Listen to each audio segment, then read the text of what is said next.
Yo, my name is Corey Shepard, and my story is one that's going to take you around the world and back because you wouldn't believe it unless it was all documented by me and the media once they came around to my journey. Of course, we're going to start this story in high school. Crazy enough, I was QB1, and I was not the star of the team. To add on top of that, I went to a super small school, and I was nowhere close to where I needed to be academically. Let's start with the first day first, though. In my high school, no one had ever gone D1, and my mind was set on being the first to do it. I've been QB1 since the 10th grade, and by the time my senior year had come around, I tried my best to build my bag, and I can't lie, I wasn't where I wanted to be. But academically, I was the last in my class by a mile. I don't know what it is about school, but I was so uninterested in it. You could always find me in the back, asleep, not paying attention on my phone, anything besides doing the work. Not only that, but I was a terrible test taker. I mean, even when I tried to study and pay attention, when it came to the test, I would just freeze. No amount of studying, counseling, any type of tutoring, there was nothing that could be done to help me calm my nerves. They even put me in special ed to give me more time to take the test, and somehow I still failed. But enough of this school shit.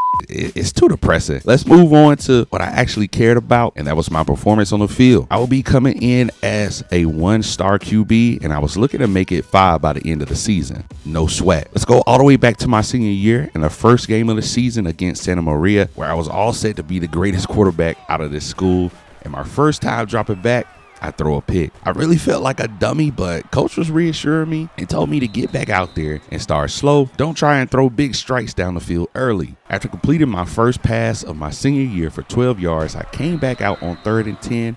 I waited for the play to develop, and I hit my guy Felix across the middle for a decent gain. But the excitement behind those two plays didn't last too long. As I dropped back again, the pocket closes on me. When I thought I threw the ball away, the refs called it a fumble instead. Here I was thinking that my senior year was going to set me apart from the rest, and I'm making more mistakes than they made. 2 turnovers, and we're still down 14-0 in my debut game. I knew I couldn't go out like this, and all I needed to do was calm down, read the defense, and get this team on board. And I get us started with a nice 38-yard scramble. The next play, the offensive line gives me more than enough time to make a read to Gio for a first down to keep this drive alive. It was looking like we were actually going to score as I connect for another first down, getting us to the 5-yard line. Unfortunately, after 2 failed run attempts, we can't punch it in on 3rd and goal, and we have to settle for 3. And when it rains, it pours as our defense gets a stop, and I come out and throw another duck for an interception, giving the ball right back. I was starting to feel sick to my stomach as we march right back out on the field. I see Gio wide open behind the defenders, and I throw a dot to gain us some big yards. Coach was finally drawing up some simple reads for me on 2nd and 1 as I connect with the running back for an easy first down. But then I do the dumbest thing I've done in my career as I leave the pocket, not really seeing anything downfield, and just when I think I made the right decision, I get tackled. I feel the ball leave my hands, and of course it's another turnover as I'm the sole reason we haven't reached the end zone. I couldn't blame anyone else for the way this game is going but me as I come out and literally throw another pick downfield. It was at this point I was thinking I should just give up because what the hell was I doing? I was literally throwing my career away, no pun intended, but I had to go back out there. Coach was still believing in me. He hadn't subbed me out, so I went back out there with my head up and made a play getting us the first down and getting out of bounds before I fumbled again. 3rd and 12, I break the pocket and find an open man to get the first down and stop the clock. We really wanted to score before halftime, so on 2nd and 3, empty backfield, I wait and find Rivero streaking down the field, getting us in the red zone. The very next play, coach trusts me to put it in the air, so close to the end zone. I throw a super scary pass to my guy Craig for my first passing touchdown of my senior year.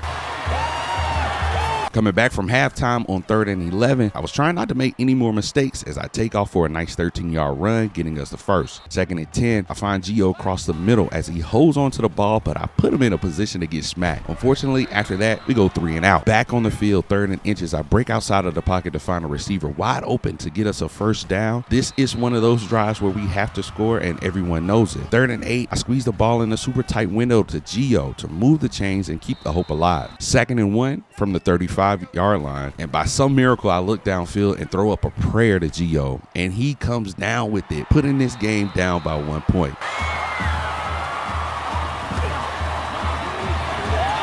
Luckily for us, we tie the game up. Defense gets a stop and it's overtime. I know a pick would ruin everything, so I lock in as my first completion gets us a first down and some. The next play, I don't even look downfield. I just take right off down the middle and pick up some valuable yards. The play after that, our offensive line couldn't hold water as I get sacked, sending the field goal unit out on the field, and we win the game by 3. Crazy first game of the season, and to say I was humbled wasn't even the words. I had to get back in the lab because the bag I thought I had, I didn't, especially after being responsible for multiple turnovers. Next game against El Monte, and I was looking to bounce back immediately as I complete a pass on 3rd and 10 to Gio to keep the chains moving. On a 2nd and 10, I do what I was thinking was becoming my best attribute, which would be throwing picks. What a way to start this game. Luckily, the defense held El Monte to a field goal, and I go back out, and I try my best not to give the ball back. After that last completion, I'm back using my feet to get us a first down as I safely move out of bounds protecting the ball. On 2nd and 10, I wait in the pocket until the very last second and throw a strike for 14 yards. On 4th and 5, I take a big shot downfield, but underthrow it as that possibly could have been a tutty if I would have put some more on it. On the sideline, coach was giving me some game and was letting me know that Craig on the right side of the field was killing his man every play, and he was going to focus in on the weak side, and that's exactly what we did. I mean, I had to have targeted Craig the rest of the game unless someone was left completely wide open. As far as this drive goes, once the defense started watching Craig, middle of the field became back open as I dot Gio up for an easy first down. But after that, it was back to Craig as he catches the ball, putting us on the 2-yard line. Coach calls a toss play, and that puts us up and finally on the scoreboard in this game. Even though we just put a great drive together to score, don't get too excited as I come right back out on the field and throw another pick. The look on my coach's face said everything I needed to know, and when we went back on the field, it was back targeting Craig. Bro, I'm not sure how Craig was getting open so easily, but he was making me look like a superstar out there. We were literally just playing pitch and catch. On 3rd and 18, I had to look for my favorite target, and that was Gio, who managed to get wide open across midfield and get some extra yards. Nothing came out of that drive, and what happened next had to be one of my most embarrassing moments in QB history as the pocket collapses and I find myself face first in the end zone, giving El Monte a safety. Sitting on the sideline, I'm thinking that I've got to be the worst QB in QB history. Coming back onto the field, I'm finding Gio again for a big 33-yard gain. I'm looking for Gio again on the next play as I put the ball too close to the sideline, but he comes down with it somehow, some way. But me being too excited from 2 simple completions, I go for the home run and end up striking out as I give the ball back to El Monte yet again. Huge shout out to the defense for not giving up a tutty. Coach has been yelling at me to get the ball to Craig, and that's all the plays he drew up for this drive. Like, I know my reads are ass right now, but me focusing on one player is getting me killed in the backfield. But coach doesn't care about that as he draws up yet another play designed for Craig. I drop back thinking that he's open, and as soon as I throw it, the DB steps in and picks it. I'm super frustrated at this point because now I'm being bitched at for throwing a pick and not getting Craig the ball. And when you know it, we're back on the field throwing it to Craig. Next play, I go against coach's direction and find an open man downfield for a 21-yard gain. 3rd and 8, I ignore coach again, this time waiting for my running back, and I toss it to him for another first down. 3rd and 19, I'm listening to coach, looking for Craig to get open, and instead of throwing the ball away, I just toss it up on a prayer, and you guessed it. Pick. We just lost our first game of the season, and I know it's all my fault. Losing all these games are starting to weigh on me, bro. I can't sleep. I'm already not doing well in school, and with the pressure I have on me now, I'm falling apart. And it's showing as I come out to start the game throwing another pick. I'm being talked about around town as going down as one of the worst QBs the state has ever seen. I had to lock in and not get nervous like I do when it's time to do classwork. I mean, I couldn't be a failure at everything I did. I couldn't be trash on the field, bro. So on 1st and 10, I'm finding Gio wide open to move the chains. The next play, I find Gio again sitting wide open in the weak part of the zone, picking up another first down. 2nd and 10, coach calls for the dump down to the running back, and we pick up another 10 yards. I drop back again on 2nd down, and I find Chris over the middle to get us down to the scoring position, and I don't want to leave empty-handed, so the next play, see my tight end cut across the field, and I throw a dart before he gets smacked for a touchdown. I'm starting to feel a little groove as we're back on the field, and I throw another strike to the running back. he gets some extra yards to keep the chains moving. Next play, I find Craig open exactly 10 yards ahead for another first down. Now 3rd and 12, after some terrible runs from the running back, I'm looking downfield and my guy Gio shakes off 2 defenders to catch a steamer to not only get us a first down, but put us back in scoring position. 2nd and goal, coach calls Gio's number and somehow he continues to get open as I toss him an easy one for another scoring touchdown.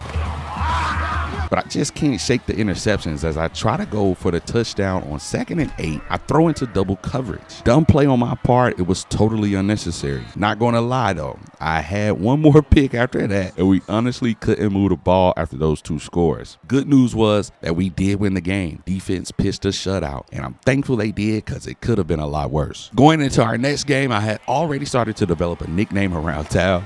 And I wish it was one of those names that didn't stick, but it was the king of turnovers. I averaged at least 3 turnovers a game, whether it be pick or fumble. Either way, I was giving the ball back to the defense more than I would have liked to. I mean, it wasn't all bad, but it wasn't all good either because the season was coming to a close sooner than later, and I was still a 1-star QB, and the offers weren't coming in the way I had hoped they would in the beginning of the season. And that was just something I had to deal with. Don't get me wrong, I had some offers, it just wasn't as much as everyone else. And speaking of picks, I just threw another one after completing some great passes trying to get us downfield. I don't know, bro. Sometimes I do feel like I'm a great QB. I'm making the right reads. I'm throwing dots, completing passes that probably shouldn't be completed, and then I throw it all away over one bad decision. It was clear as day that I needed to work on my decision-making ability and throwing the ball away under pressure.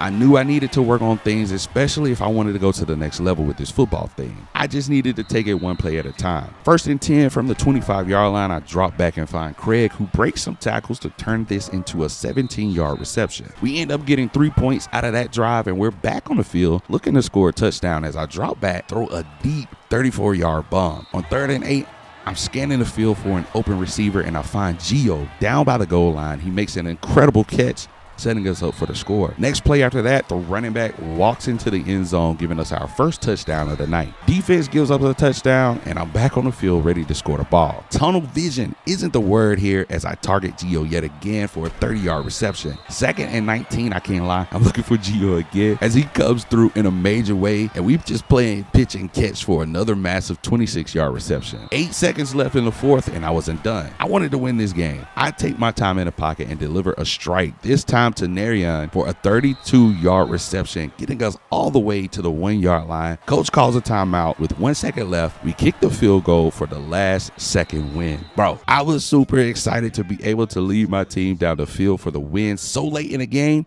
I was finally feeling as if I was an okay QB. Now, after last game, I was feeling myself a little.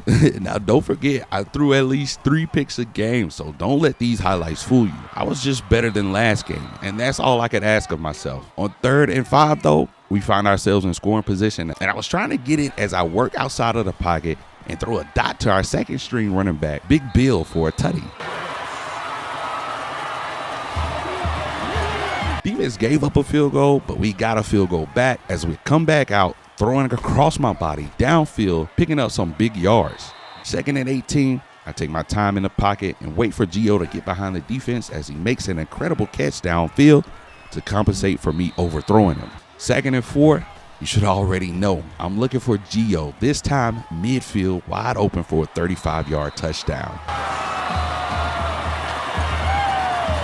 We win the game, and I finally get player of the game honors, going 10 for 18, 180 yards, and 2 touchdowns. My level of play was finally picking up to match the interceptions I was throwing, and what better time to start winning games than towards the end of the season. I start this next game off against Stanton, throwing a 26-yard reception. When you find a receiver that knows how to get open fast, it makes your job so much easier, and I can only be talking about one guy, and that was Gio, as he catches another one from me, this time for 25 yards. Coach has started to lean on the run game a lot more at this point in the season, and we would often find ourselves in 4th and 6th spots like this more than we like, but this time I find the smallest window possible to my partner Hussein for a 22-yard touchdown. Defense didn't get a stop and we couldn't make the extra point, so here we are back on the field looking to go back up on the scoreboard before halftime. The team is looking to me to provide us with a score and the momentum push we need to go into halftime, and I'm all in. On 1st and 10 from the 30-yard line, coach is calling adjustments, and I drop back, survey the field, and I see Michael wide open down the field, and I throw a great pass for the touchdown, which would actually be the game-winning touchdown as neither defense was giving an inch after halftime, and that's another win on the season for us, and honestly me. The reason last game meant so much was because going into the last game of the season with a win on your back was going to make this next game against Palm Springs a breeze, as I throw a crazy 34-yard dot to Michael late in the half. This game had to be one of my best games in the regular season because I was so patient in the pocket, waiting for plays to develop. I was looking like I was finally getting this QB thing down, especially when I'm able to throw to Gio and watch him make plays as we score right before halftime. We come back out on the field and I'm looking like a pro as I manage the clock, waiting for my receivers to get to the passing windows I need them to, dotting up Gio for 27 yards. I felt like the man. 4th and 16. Coach calls an empty backfield, sending all my guys downfield, and to my surprise, Michael was wide open up the seams, and I throw a steamer to get us down to the 4-yard line. 3rd and goal. Coach wants me to put it in the air, and I throw a super dot to Craig for another touchdown. Defense puts up another shutout, and that's how I got my 2nd star. I was a 2-star QB heading into the playoffs, where I was realistically hoping to come out a 3-star when it was all said and done. So at this point in time, I wasn't heavily recruited, like I said.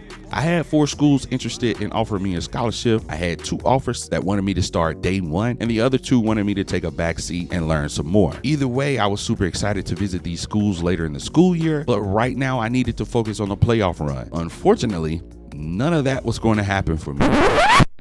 I had been so caught up in the football season and overcoming my struggles on the field, I had forgotten about my biggest struggle, and that was in the classroom. Principal had called me into his office, and by now I'm sure you all know what was said. Long story short, I was ineligible for the playoffs because of my grades. My heart was broken. To be honest, I was over this school shit, so I dropped out. I know looking back on it is crazy, but y'all gotta realize all that was going on during playoffs, and to find out I would miss playoffs, I was beyond pissed. And there was nothing anybody could say or do to make me go back. To me, at that time, it was pointless. All my hope was gone. 6 months later, and I've been sitting in the house doing nothing, and my mama was about tired of me. I was eating up all the food. I ain't have a job because I ain't have a GED. It was getting bad. So she did what any caring mother would do, and she told me I had 5 months to get my life together or she was going to kick me out. So at that moment, I had a decision to make. Either I was going to roll back over on that sofa and be a bum on my life, or I was going to get up and do something with my life. First thing first, I had to get my GED. So I went out, got the GED for dummies, and studied as much as I could for the next 3 months. I stayed up long nights making sure I knew that material, and I could see my mama was proud of me. The idea of playing football was long gone, and I had to accept my fate. The next month, I went back up to the high school and I took the test. As nervous as I was, I did my best. Fast forward 3 weeks later, I got the results, and when you know it, I passed. I mean, it was barely passing, but I passed nonetheless. Now with my GED in hand, I didn't know what to do next. My mama gave me the great idea to join the Army, and without a thought, I signed up. Went to boot camp, and I was locked in for the next 4 years, making good money. I had no cares in the world, bro. I got 3 square meals. I was in shape, and I had the option of leaving after 4 or stay in and keep living good. Then somehow, some of the guys on base saw my football highlights, and they were thinking I should give it another chance. I mean, I wasn't really thinking about football anymore, nor had I worked on my game, none of that. I brushed off the idea, but it was something lingering in the back of my mind. Now let's fast forward my 4-year service, and my Army contract was up. I was back home visiting my mom, and she was asking me what I was going to do next, and I honestly didn't have an answer for her. It's either I could re-sign with the Army or I could find my way on my own. I went back down to my old high school to see my old head coach, and speaking with him, throwing the football around got me missing the sport a little bit. It had been 4 years since I pushed the pain away of not being able to be the first to go D1 from the school, and all those emotions started rushing back in, and that's when everything took off for me. He said my old QB coach had gotten a job at a college a few states over, and he would reach out on my behalf to see if they had a spot open. I laughed it off, but coach was serious because he was on the phone, and just like that, I got an invite to walk on tryouts. Now, kind of getting ahead of ourselves because according to NCAA rules, there would be some extra steps for me, but with that good old GI Bill, I was able to go to school for free while I gave this thing a shot. And needless to say, I had a lot of work to do, but just knowing I would have a chance was all the motivation I needed. It was time to lock back in.